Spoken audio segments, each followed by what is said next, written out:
Isang lalaki ang sumulat ng kanyang sariling kwento mula sa death row. Hindi siya nagsisi. Hindi siya umiyak. Sinabi niya ang lahat, malinaw at malamig, parang nagbibigay lang ng ulat.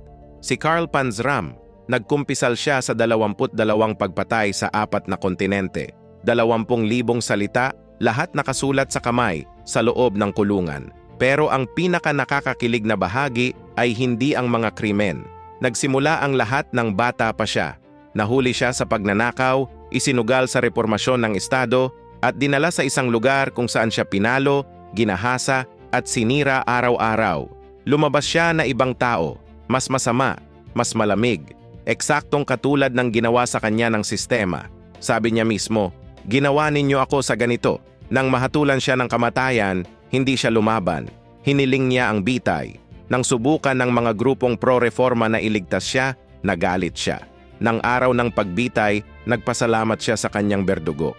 Umakyat siya sa bibitay na galit, hindi sa kamatayan, kundi sa mga gustong pigilan siya.